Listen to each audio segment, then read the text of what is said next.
So, hello guys and welcome back to another episode of the Coaching Corner. It is, this time, once again, Harry, then Jess, and also me, Pascal Floor. It's a little bit confusing because on my monitor screens, we are recording this with Zoom. It still says I'm still Steve Hall, but Steve is now on holiday. So this time with us three, we want to talk about fear of gaining and possibly even also delving into people who are not really committed to the actual cutting phase. So when it comes to that, we will touch on that in just a couple of seconds. But of course, as always, I would like to give the listeners a little bit of an update of where it is that you guys are at, especially you, Jess.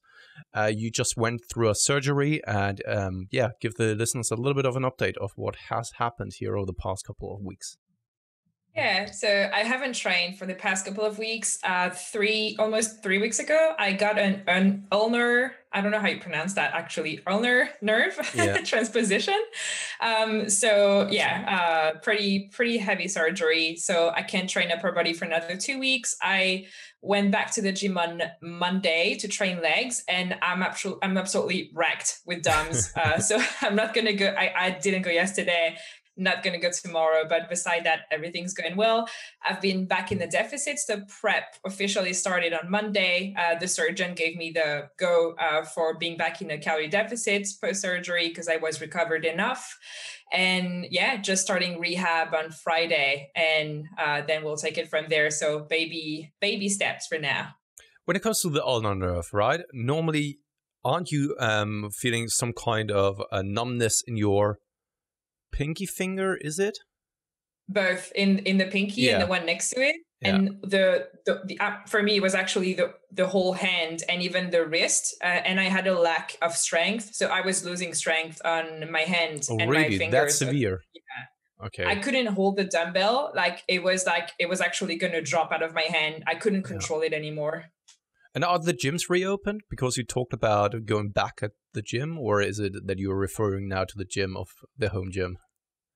No, June 9th. I'm in France right now, so the gyms are reopening on June 9th. But my gym owner has been a rebel, and in France, you can actually, there's a loophole. You can actually go train in the gym if you have a prescription from your doctor saying that it's like for your mental health, which is fantastic. It's been great because it's missing for a lot of people. And we still, we clean our equipment, we wear the masks in the gym. So everybody's respecting the rules. So it's been quite nice. Cool.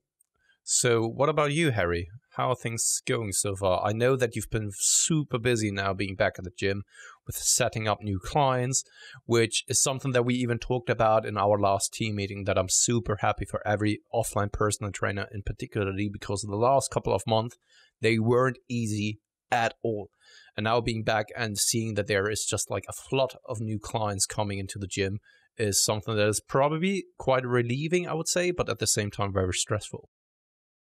I wouldn't say it's stressful at all. It's like it's stressful in the way that I say that like winning the lottery is stressful. It's like it's good stress. I wouldn't call it stress at all. But those things are really, really good. I'm totally full with my offline books. Like don't have any room for any new clients or anything like that. So, which is a great position to be in, and I'm really fortunate for that.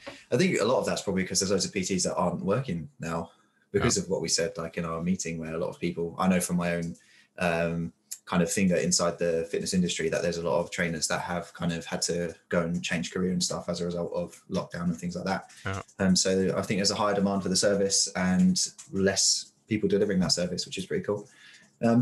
Personally, with training, it's going really well. I've just completed, I'm in the deload of a mini cut that I didn't realize was a mini cut until Steve told me it was a mini cut in the team meeting. It was like, what are you doing at the moment? I was like, I'm dieting quite aggressively, but I'm not really labeling it. I'm keeping my volume pretty static, but just because I know that I'm not eating enough to fuel sessions. It was like, so a mini cut then? I was like, I guess so. Yeah, it would be a mini cut.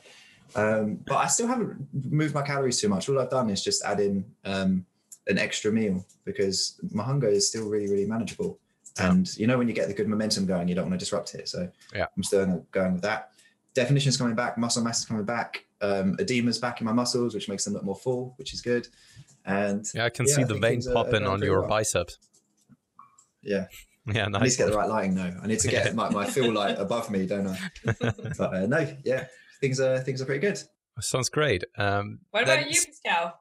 Me, nothing fancy is going on. I mean, the listeners always get an update on a weekly basis anyway, and hearing me complain about certain things. And for us, the gym situation, I don't even check it any longer. So you said that the gyms are going to reopen on the 9th for you.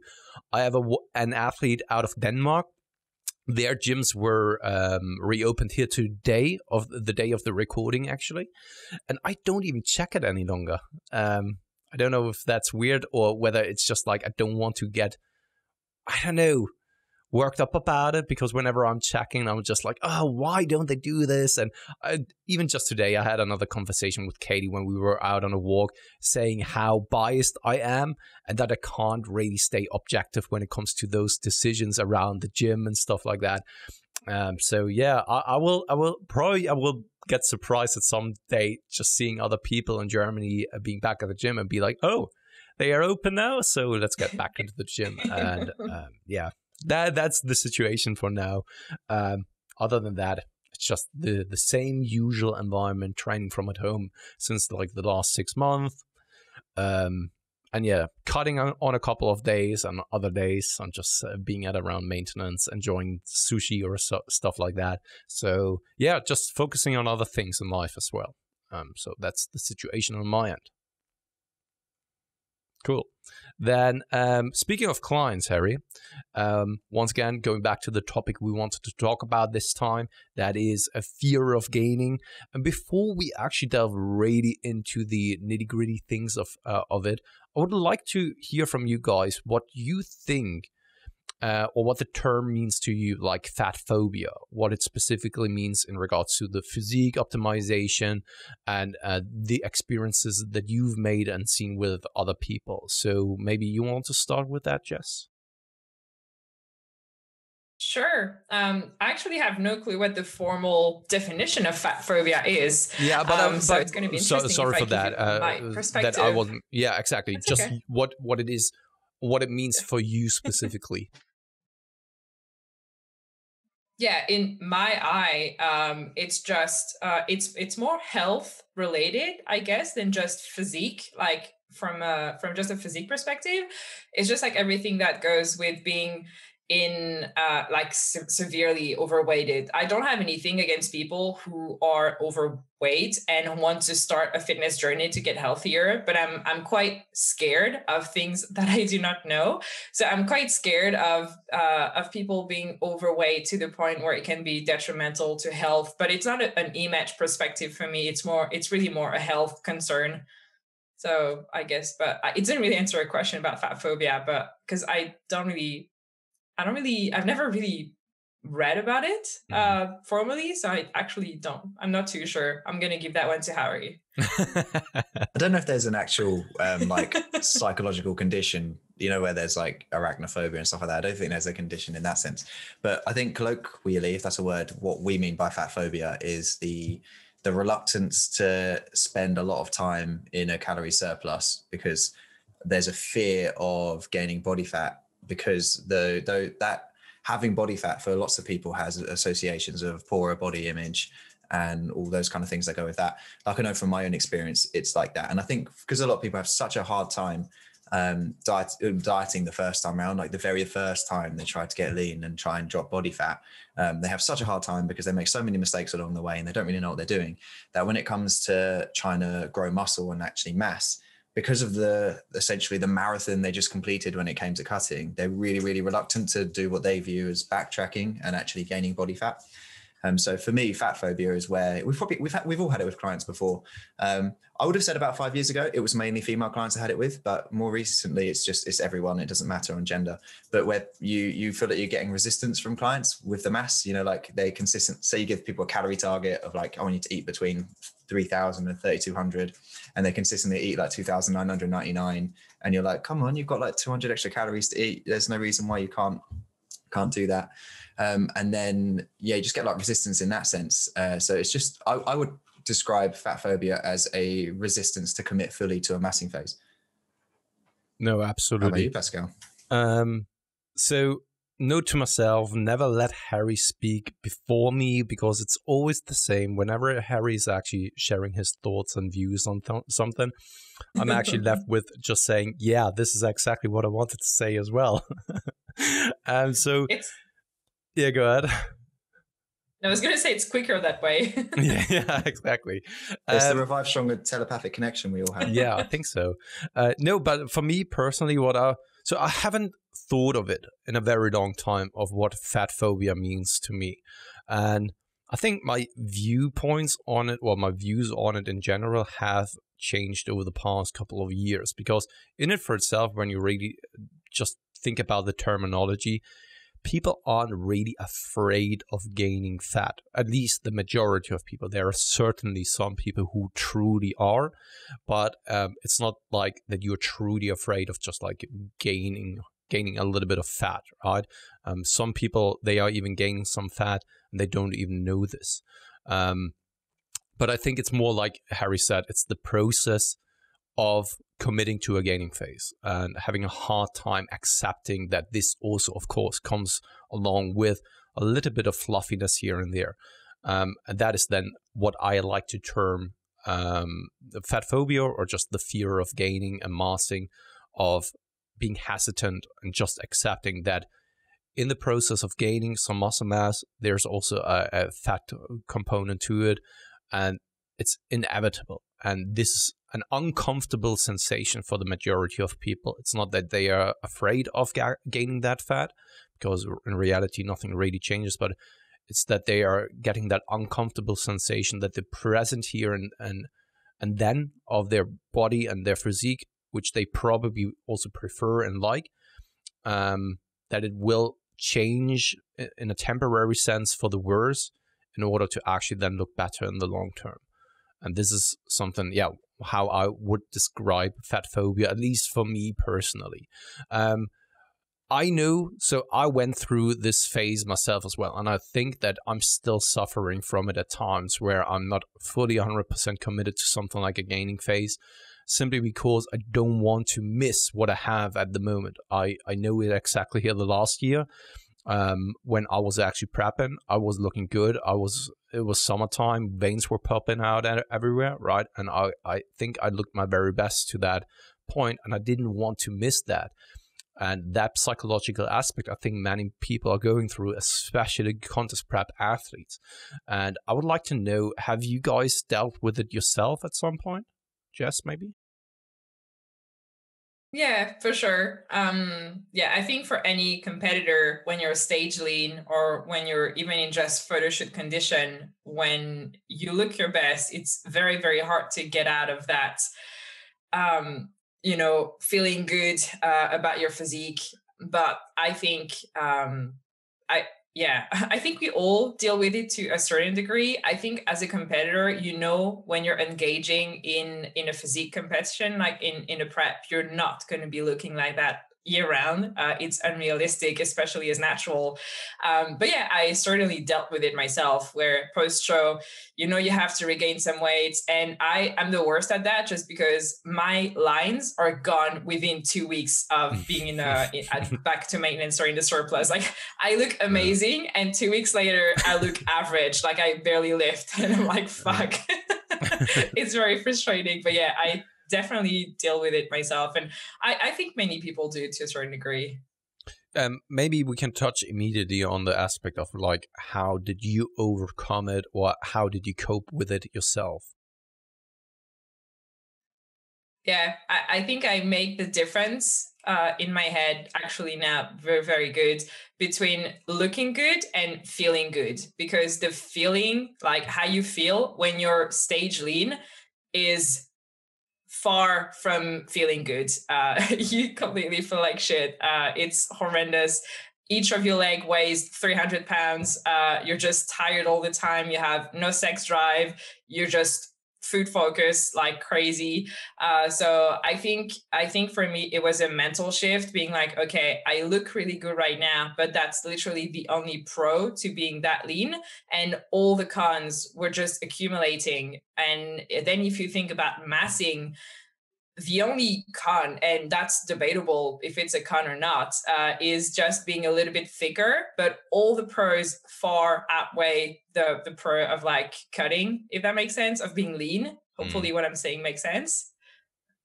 So it's a mental shift. It was a mental shift for me. Yeah. I think though that so many people hold on to that level of leanness, even though that they feel so shitty, and this overcoming that, right, and knowing that you have, in order to just feel overall better, you have to do a specific thing. And this is something that we see in many aspects of life. We know that something isn't good and we still continue doing it, even though that if we're really honest with ourselves, we should probably change something, right? And it's also a habit then, because you've been prepping for such a long time, maybe 6 months, and it became kind of the norm.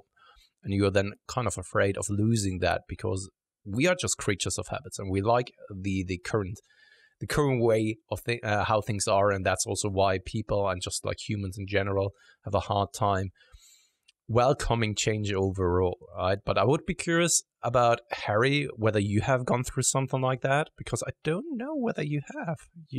So ever since I know you, at least, you've always been kind of chiseled. So have you ever gone through something like... I haven't felt chiseled the whole time. I think you're mistaking me for one of the Avengers. I don't know. But, so yeah, I have experienced it. But my problem with it was that with Fatphobia was the fact that I never quite got around to massing before I was working with Steve as a client a few years ago, because I always felt like I wasn't lean enough to start.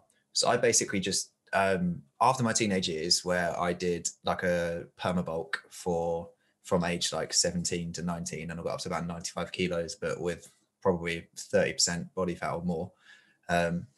After that point, I just essentially just was constantly, flip-flopping between dieting somewhat successfully and then thinking I wanted to bulk and then not doing it and going back to cutting again.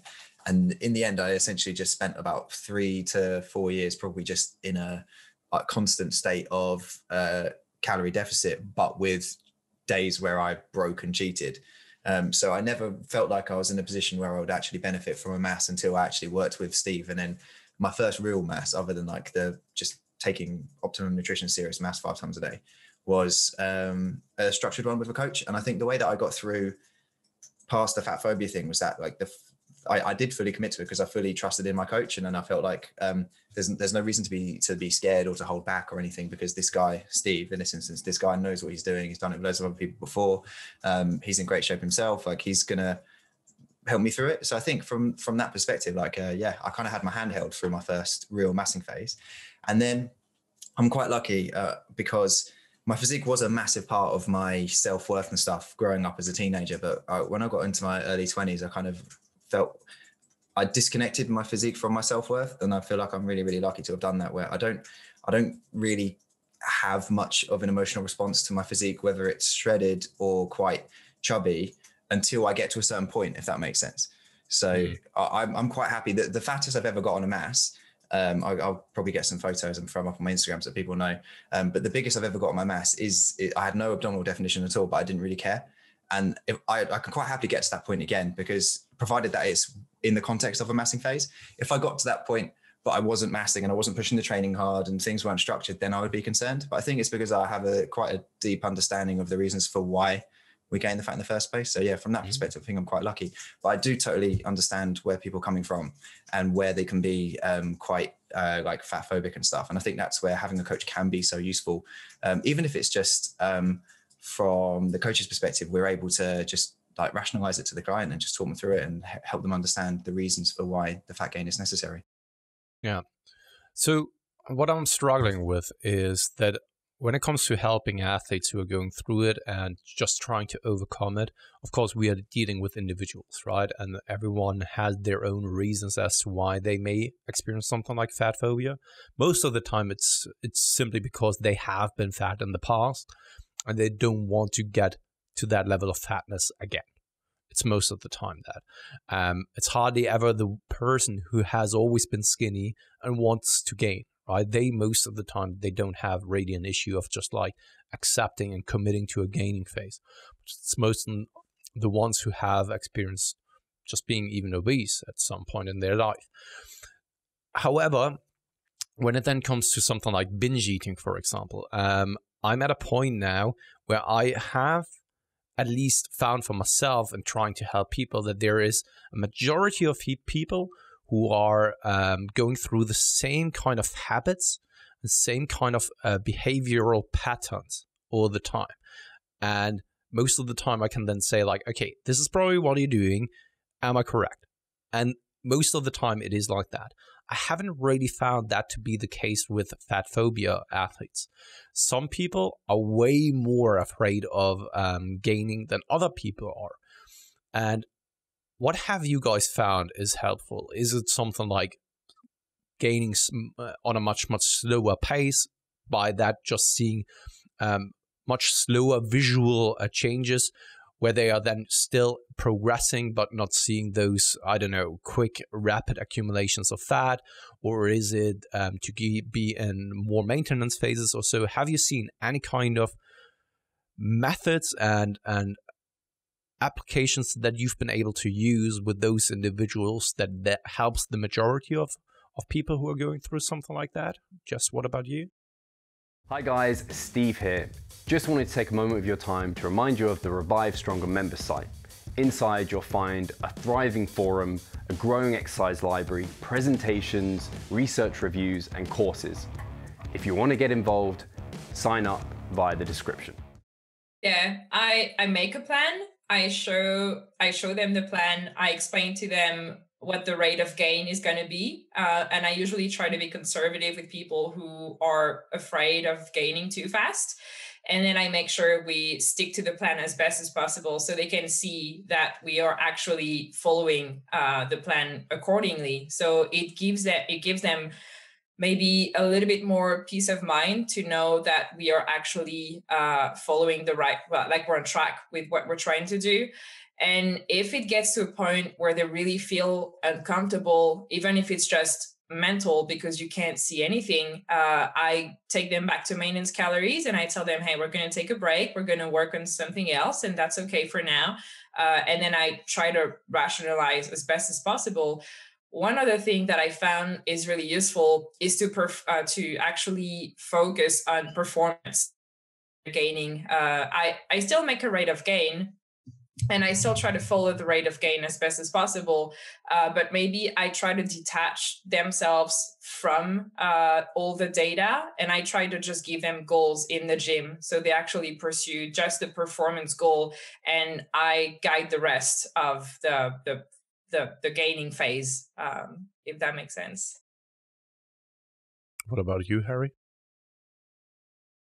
I do a lot like what Jess said, at least in the first part, where what I like to do is, I think you guys are similar. I have a tab in all my clients' programs where we have the timeline, and then I'll draw out the entire timeline from start to finish of at least what I anticipate the mass to be like. And then I'll often put what I project their body weight will likely be, a range where their body weight will likely be at different points along there as well. And I also indicate where I think the most appropriate times to do like a mini cut or a maintenance phase would be throughout that timeline too. And then I just talk clients through it. And then I do the same thing that Jess explained, where I talk them through the rate of gain and then why the rate of gain is what it is and where they may have gone wrong in the past. Because typically people who are fat phobic have failed masses in the past because they've gained fat too quick. And that's where a lot of their kind of trepidation comes from. And that's usually because they start off well, they might track calories or have a good routine for maybe 1 week in their mass, and then their routine just goes to shit and it becomes a eat everything diet. And then their training, they don't have much structure to. So then they end up gaining fat pretty quick because the training isn't stimulative enough and the diet isn't consistent enough. And then I explain those things to them as well and say, like, the way we're going to be doing things is it's not like we're going to be tracking everything or anything like that. But what I like to focus on with my people specifically is building in a really, really good massing routine. Because if you just try and kind of wing it with if it hits your macros when you're massing, it always fails because your appetite works against you when you're massing eventually. And you reach a point where you're just constantly eating junk food in the evenings to try and get your calories up. And then it just becomes essentially an untracked daily binge. So what I like to do is get people in the habit of having really, really consistent meals, like maybe eating 4 to 5 times a day, having like a huge portion of their calories in the first meal. So that way, if they get busy or whatever, then they don't end up messing up towards the end of the day. But I focus loads more on nailing the daily habits and on focusing on the training quality. So I don't give people like strength goals or rep goals, but I will go in a lot harder on people kind of getting into a habit of being quite self-analytical when it comes to their training, like rating the stimulus of each exercise that they do and stuff like that. And then I have a real focus on trying to drive progress in the gym, basically. And I just keep like a loose eye on the rate of gain, because sometimes with a rate of gain, it can be a little bit slower than you. For each person, the sweet spot's different. I don't really know how to explain it. Some people, a slower rate of gain just works really well and they have really good momentum. Other people, their rate of gain might be a little bit higher than the range that we anticipate. But again, the momentum is going well and the body comp doesn't seem to be affected too bad. So we just let it roll. And it's when the rate of gain is inconsistent, that's the kind of sign that when someone's being a little bit fat phobic, in my opinion, or at least expressing some kind of behaviors that could lead to that. And generally, I just kind of, like Jess said, take the focus away from the body weight, because body weight isn't massively important. I would almost say I look at the rate of gain on a pretty much monthly basis through a mass rather than a weekly basis anyway. And then just focus on driving the progress in the training, but then helping them to understand that the lifestyle changes are more important right now than the actual rates of gain, because you can fool a spreadsheet into showing the rates of gain you want just by eating really, really late, like one day a week, to really push the weight up. So yeah, I've kind of lost track of the question, but I'm pretty similar to Jess. I take a real training quality focused approach. No, absolutely. And this is something that I'm doing kind of as well. So both of you, or the things that both of you said, to be a little bit more specific when it comes to the rate of gain, what I'm always or generally aim for is then going for a rate of gain of between 0.15 up to 0.25% of body weight gain per week, instead of my normally recommended range of between 0.25 up to 0.5% of body weight gain per week. That coupled though with maybe not even weighing yourself. This, however, I only do with people that I've tracked, that I've worked with for since a longer period of time, simply because otherwise it's kind of a dangerous game that you're playing with, right? But if you know, okay, you have gone through maybe cyclical phases of cutting, gaining, and maybe also maintenance, and you kind of know where you are falling at when it comes to the rate of weight gain, then you can actually also leave something like the scale weight out. Because for some people, it just causes more stress than it does them any kind of good. And especially when they're too hyper-focused on the physique and gaining fat, they are always looking at the scale weight number and thinking that this is purely fat that they are gaining. And then they are contemplating of whether they should actually then go back to the caloric deficit and end up then spinning their wheels. Also, one thing that Harry was saying is in regards to being too sloppy when it comes to the gaining phase. And this is something that I've commonly see a lot of times when it comes to people who are fat phobic. And something that I wholeheartedly agree with, that many people are just like having a sloppy approach to gaining too quickly, then they end up cutting again, but never like a full uncommitted cut, maybe because still some diet fatigue is lingering around from the last time that they've cut it or so. And then they lose like 5 kilograms, which is not even enough to see the physique being in an optimal spot to then continue gaining again. And then they are just like at a point where they are still fat, going into a gaining phase, and everything once again creeps into their head where they are just like doubting everything that they are doing because they are not in an optimal spot to be gaining in the first place, because they are already and still fat. And gaining more fat on top of it doesn't really help. And I think that many people are, at least the ones who are dealing with something like fat phobia, are most of the time not the ones even coming out of contest prep. Sometimes it is, of course, but there it is more like that they don't want to gain because they look so good. It's not about the fact that they don't want to gain any kind of additional fat because they are already not satisfied with the way they look. They just don't want to get rid of the look that they have at the moment, but they still do it at some point. Whereas for the majority of people who are fat phobic, they are the ones who are already carrying a decent amount of body fat, and they just don't want to get even fatter or so, right? So in my opinion, is that, what I would also like to hear from you guys, is that the same what you guys have seen as well? And what do you think would be the best step in moving forward for those individuals who now listen to this episode, say like, okay, I think that is me. What should I be doing now? So, Jess? Yeah, I think it's a lack of projection, and it's a lot of short-term thinking.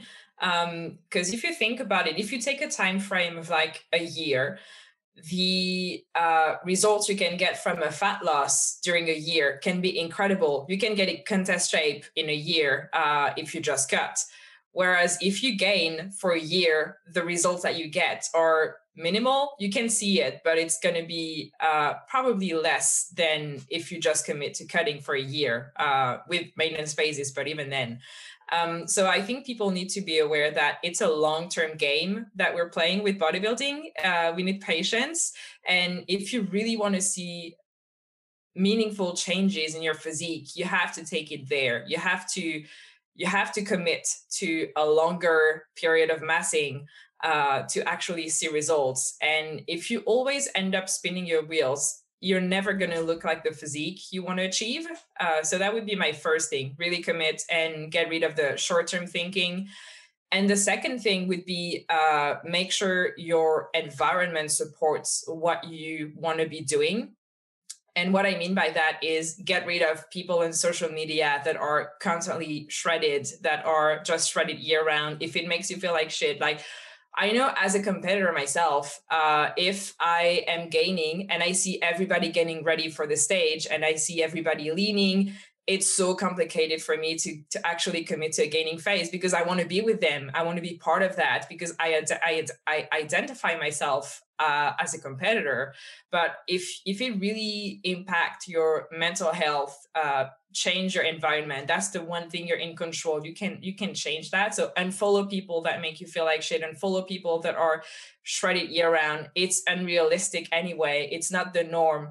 And maybe then it's on us as fitness professionals to actually push the whole like witness the thickness thing and just being thick and just emphasizing the benefits of being thicker year round and being like, hey, the pros of being thick far outweigh the cons. And it's such a good time. Like you fit in your clothes, you can have a social life, training is amazing, you recover super good. There are like so many benefits to massing. So yeah, that would be my little part. On that note, I think you did like a cold turkey now over the past, what was it, 1.5 weeks or so, where you just like left Instagram for good for just like a complete week.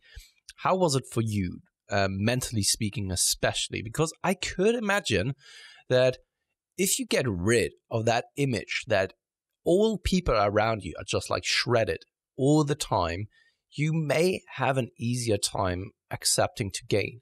Simply because I'm just bringing it up because I think it must be 2.5 years ago when I was, it was Hugo's birthday. Katie and I, we were in a swimming hall and I was just looking around. I was just like, okay, I'm not looking as bad as I thought I looked. And that was when I was gaining. Right? And it is just, we are living in such a small bubble. And when we are spending like 3 to 4 hours on Instagram on a daily basis, this is all that we are seeing.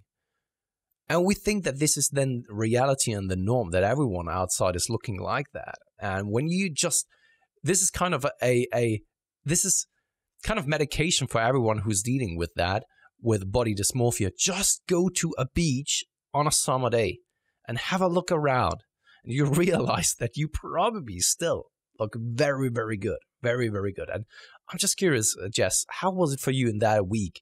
Like, did it do anything for you in that regard?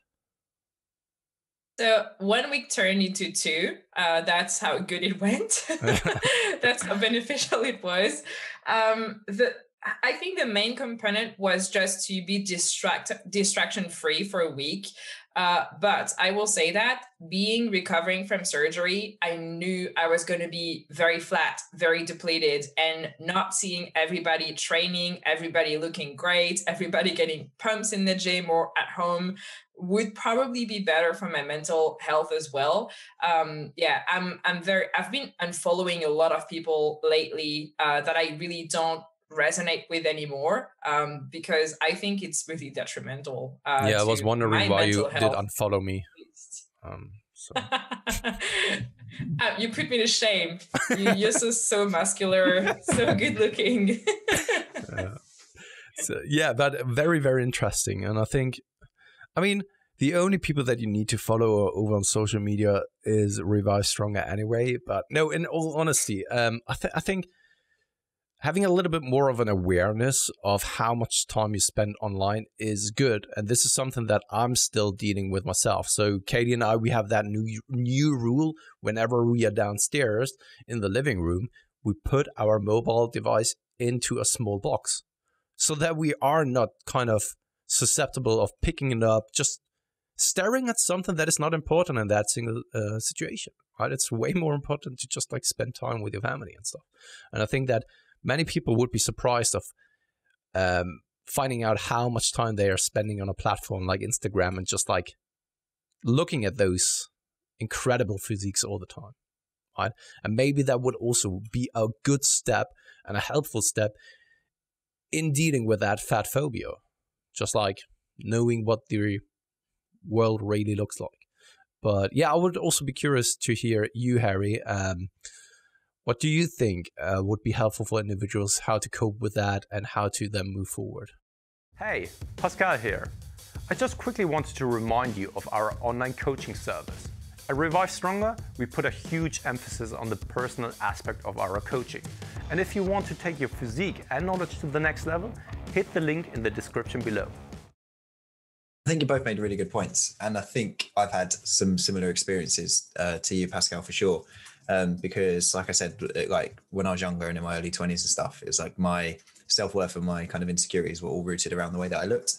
And I had an epiphany moment exactly like you. And it was when I was on a holiday that I'd stressed myself out by thinking that I wasn't lean enough for. And then when I got there, I'd put myself through such a horrible kind of negative self-image in my mind, like negative words towards myself and stuff leading up to this trip. And then when I got there, I was the leanest person there by far, by 15 body fat percentage points at least.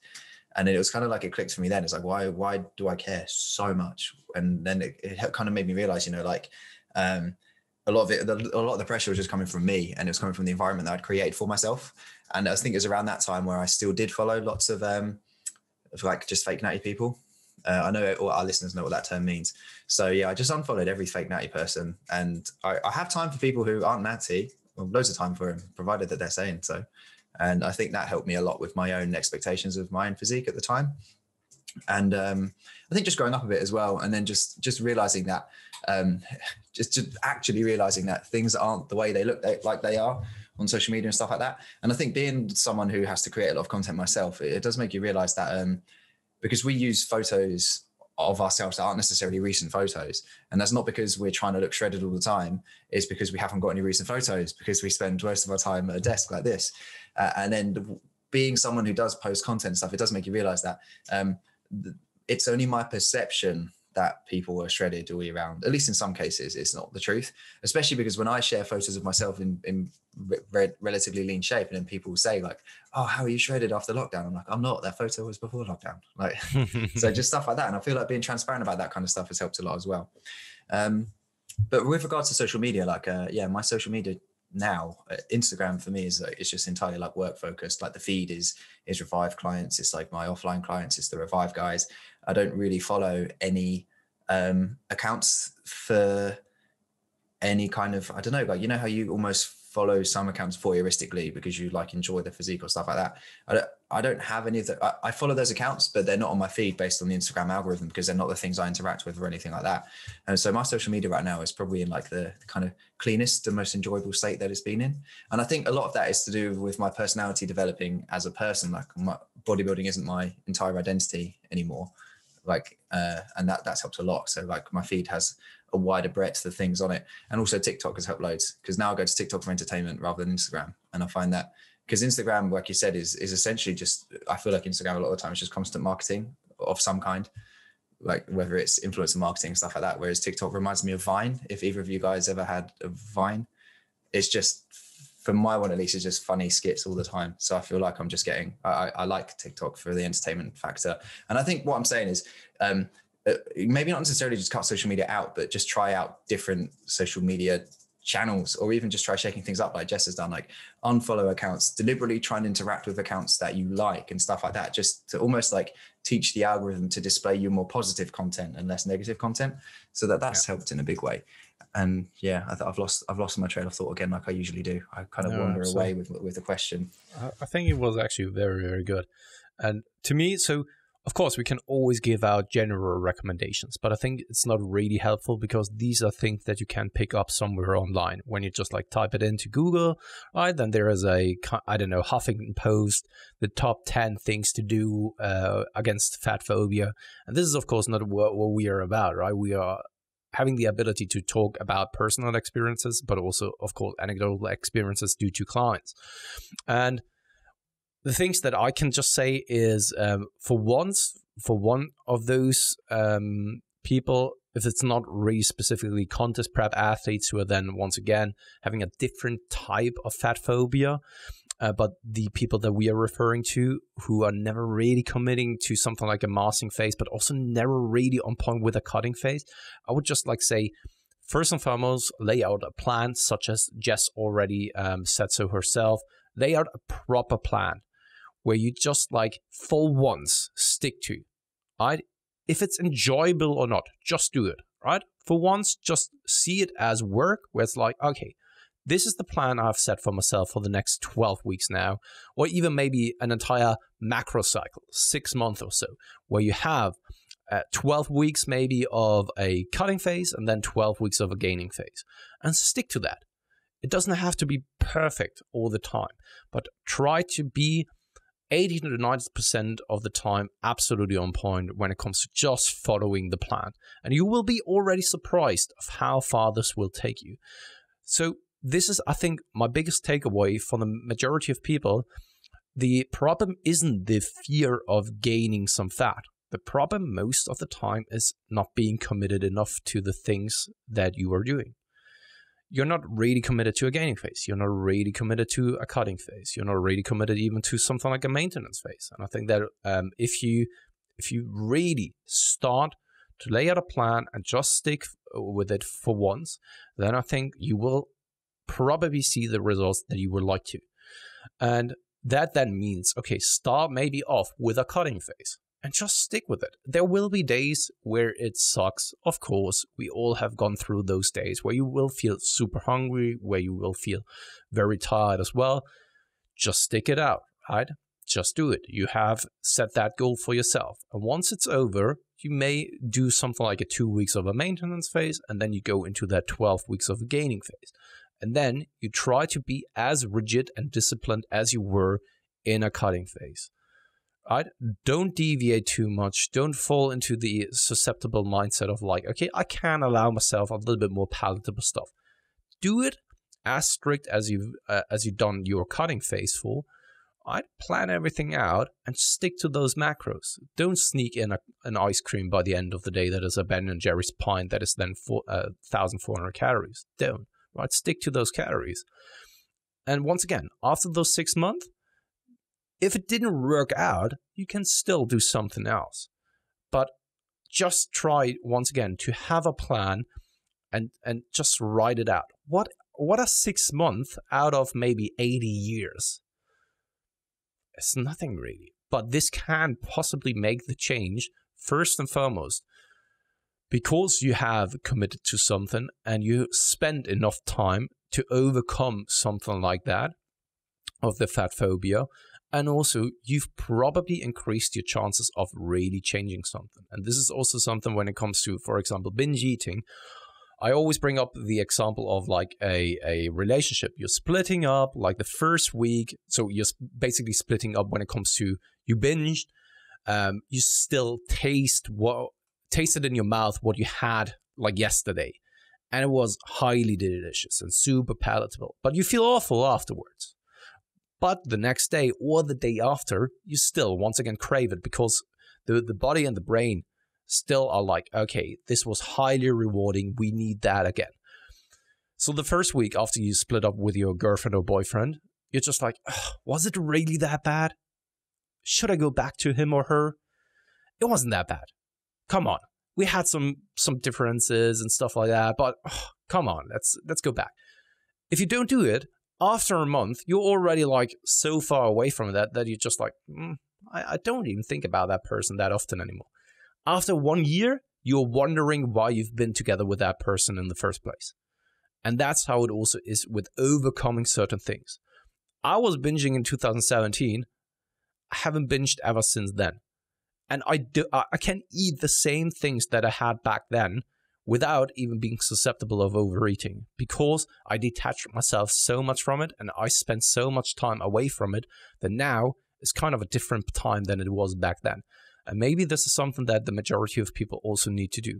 Just do something, once again, commit to something. Just stick it out, right? Stick to that plan, even if it sucks at times, but maybe this is just the solution. And if it isn't, then there may be probably some other strategies that you can put in place. I know I've talked a lot, and maybe you guys have something to say about that. So, Jess, the stage is yours. Yeah, I was going to say that the importance of having a plan and following a plan is even more important, because people widely overestimate motivation and willpower. It is finite. It will never last. It's going to be good the first couple of weeks when the weight is going to come off, or you're going to get nasty pumps in the gym and you're going to look super big. But once that wears off, it's going to leave you very unsatisfied and you're not going to be able to think long term. Whereas if you just remove that component and follow the plan and build habits around what you're going to achieve or what you want to achieve, that's going to lead you that's going to take you where you want to be much faster and in a much more efficient manner. That's all I have to say. Now to Harry. Much more concise than I was. Yeah. I think there's one aspect that we've overlooked at this point, and it's because Pascal, you said, why don't you try actually like committing to something in the long term in the first place? But the commitment is what people are struggling with. And so one thing that a lot of people don't really consider until it's an absolute last resort is the accountability that investing in a coach can actually provide. Like, what's one way to hold yourself more accountable to a goal? It's to throw money at the goal. And I know that's quite a, I guess, almost vulgar way of saying it, but it's the truth. Like, if you're essentially taking money from your own wealth and then giving it to someone else to say, I'm doing this to force me to be more accountable, then that is a massive factor that I think is probably the only reason why I was able to get through that first massing phase I did with Steve. Not because the investment in the accountability is the only reason I stuck to it, because my own self-discipline at that point in my life was really poor, and I would 100% have turned into someone who was fatphobic and didn't fully commit, because I was exactly that person beforehand. Like, I'd never fully committed to cuts. I'd done a bit, lost a bit of weight, gained a bit, done a bit, gained a bit, done a bit. And as soon as I essentially invested in a coach, it was like the results I got massively amplified and accelerated. I would achieve what before that point was essentially like 2 years worth of results in about 4 months, because that extra accountability was making me actually stick to the plan, not just make a plan, but actually stick to the plan and hit the checkpoints at the times I expected to hit them. You know how I said we have like projected weights and stuff like that? It's like the first time in my life that I was actually following that. And it was 100% the accountability that made me do it. It was the fact that I was paying out however much money every month to be like, I'm investing in this outcome. So if I don't do the work, it's a waste of an investment. And then based on most people, and I know my own specific personality type, wasting money makes me vomit. So it's like, I can't. Yeah. So it's just, accountability is just something we can't overlook. And it's a massive factor, if not the most important factor for kind of breaking out of a funk or not being able to quite push past the goal. I think that's a very, very good point that you brought up there. And to me, though, it must be then painful. And I know it sounds very weird coming from a coach that it needs to be painful in regards to the amount that the coach is charging. But I have one athlete who's now with me, who has been with another coach like a couple of, I think, 2 years ago or so. That was very expensive. But it is exactly what you said there, Harry. It was the first time that he actually lost weight, and it was a huge amount of weight. And he was at a point where it was like, at first, he didn't really commit to things. And then he sat down himself, reflecting on the situation, and was like, okay, I'm spending so much money on a monthly basis. I better take advantage of the situation right now, because otherwise, what am I doing at the moment? And it needs to be an amount of money that kind of already hurts if you're just like wasting it or throwing it away. But at the same time, it needs to be, of course, a reasonable amount of money that gives you what it is that you're hoping to get in return if you then do what it is that you are supposed to be doing. Right? So it can't be just something like, okay, I'm spending, I don't know how much money it is when it comes to the Renaissance periodization app, right? When it's just like a monthly subscription of like $10. For some people, it is already a lot of money, but for some people, it's just like a joke. When it's just something like that, you don't even think about it at times. And we see it all the time when it comes to statistic on gym memberships. So many people sign up for a year contract. They only go once or twice, and then they just leave it there and cancel it next year again. And so it must also be something that is too painful if you just throw it away to make you act on it. I have nothing more to say, actually. We charge a percentage of income, a percentage of people's income rather than a flat rate. Yeah. And we don't really do that. Checking. How much is painful for you guys? That's what we put in our questionnaire. Like, how much money is too much money for coaching? That's how much we charge. Yeah. Oh, what a coincidence. Yeah. Just like, I don't know, 5% below that. Oh, but coaching is just like, no, but I think that is it. I have nothing more to say around the topic of fatphobia. I think we've covered it very much in depth. Of course, there are still so many nuances to it, which then though goes on an individual basis, and everyone has probably or not everyone, but many people have dealt with it themselves or know someone who has gone through something like that. And I think there may be some general tips that you can give individuals, but also often it's just a matter of, I don't know, growing up. And I'm not saying specifically in an age kind of perspective, but more being mature about nutrition, training, and just education.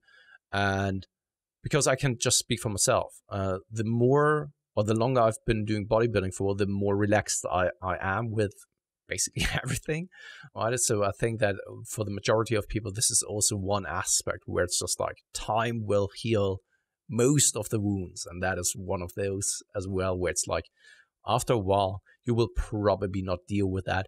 As long as you actively work on changing something, it will probably not get better. And just like, I've tried here just like 6 years ago, and then I stopped completely, and now I'm trying again. But yeah, have you guys anything else to say around this topic?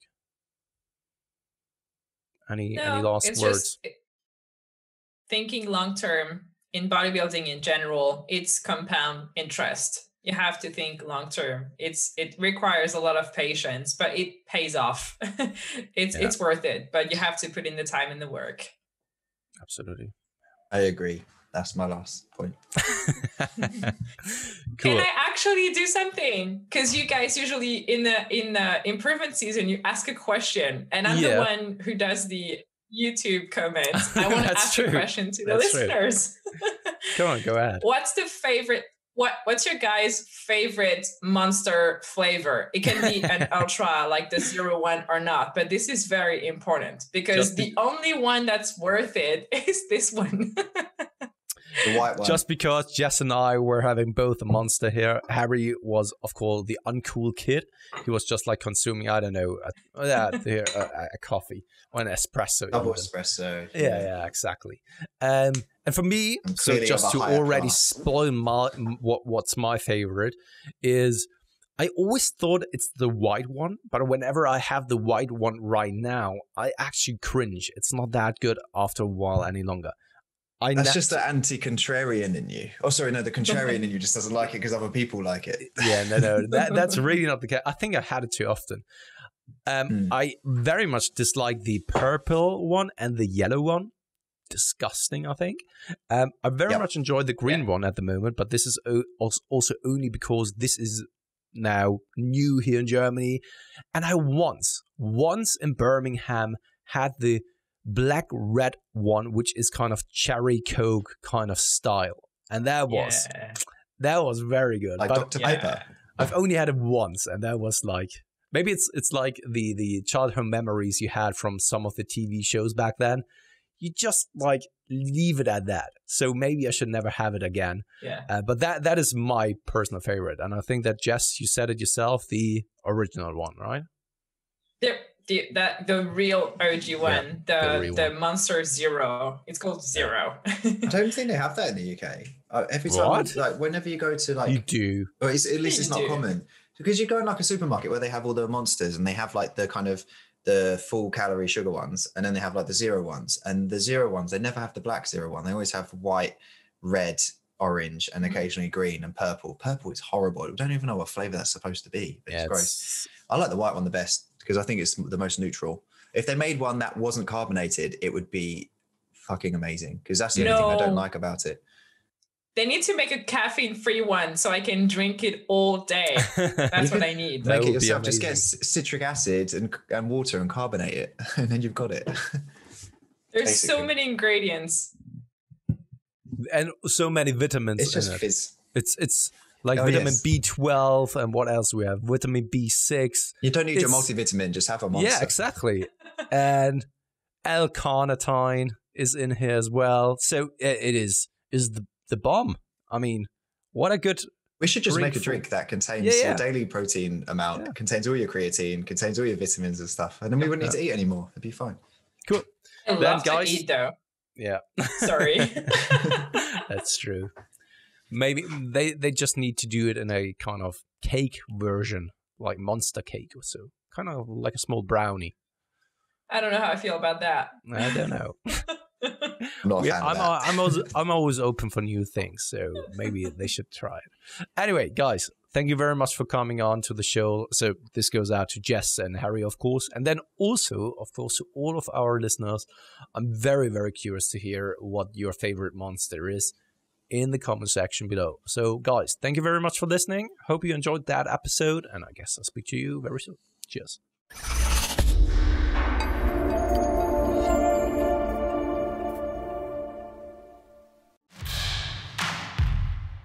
So I'm Steve Hall, founder of Revive Stronger and a coach of Revive Stronger. My name is Pascal Floor. I'm the co-owner of Revive Stronger and also a coach, of course. Revive Stronger has probably been going solidly for 3 years, roughly about 3 years. Revive Stronger, to me, it is becoming kind of my child, my foster child. It's the gathering and getting together of like-minded people. We've been expanding the coaching team, which is helping us help more people, but each coach can only help a certain number of people. Right now, it's all over the place. We have YouTube, we have Facebook, we have Instagram, but there isn't that community aspect behind that. And so the next step for us is developing a membership site. So basically, we want to create a family and a community that is then benefiting from another. A really cool community for people within our little niche is going to be a website. They will get early access to our podcast. You can access us, ask us questions. The community aspect, we have a forum there. You can ask questions, but also you can log your journey. There's also going to be courses on there. Courses, presentations on different topics. Discount of past seminar footage. We will log our journey as well. We'll start vlogging. We're going to have documentaries. Our entire athletic journey. Furthermore, they get access to an exercise video library. The exercises that we love for hypertrophy and maximizing hypertrophy, we're going to go through those in depth, telling you how to execute them. We kept them concise and also mobile friendly so that you can watch them in between your sets. I'm super excited to grow this community. The amount of value that we're going to be delivering is huge. And I'd love you to be part of it. You will get so much out of that. I'll see you inside.